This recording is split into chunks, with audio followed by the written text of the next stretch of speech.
There are lessons in the Torah for all of us. We may think that when it comes to certain parts of the Torah, what does this have to do with me? And in fact, in the beginning of our Parshas Emor, a person may think, I'm not a Kohen. I have nothing to do with Kohanim. I only see Kohanim. The beginning of Parshas Emor is all about the laws of Kohanim. What lesson is there for me? How does this apply to my life? So the Chozeh Lublin explains beautifully as follows.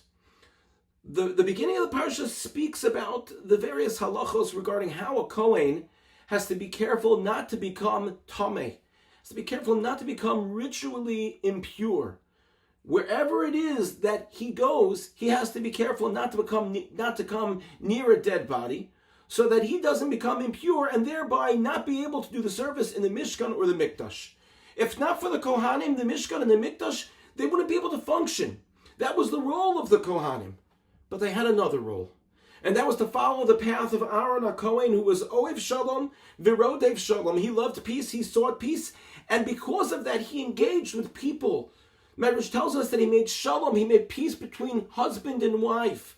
That meant that Aaron didn't just only sit in the Mishkan, but that Aaron taught to his children that the mission of a Kohen is to find peace and to go out among the people. And that, says the Chozeh, is the real message here from a different angle. And that is, when you go be'amav, when you go among your people, when you're going to inspire, to influence, to help people, make sure, lo yitama, make sure you don't become tameh. Not only physically, ritually impure, but also spiritually and even emotionally impure.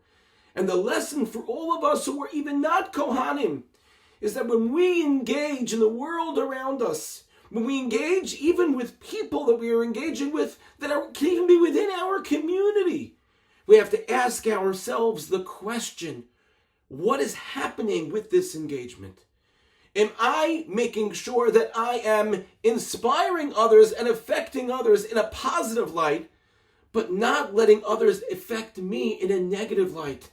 Not allowing myself to be contaminated by values which are not mine, by ethics, by morals which are not mine, which are not Torah values.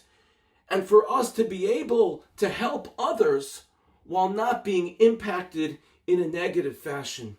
That's the lesson that would seem to be for only the Kohanim.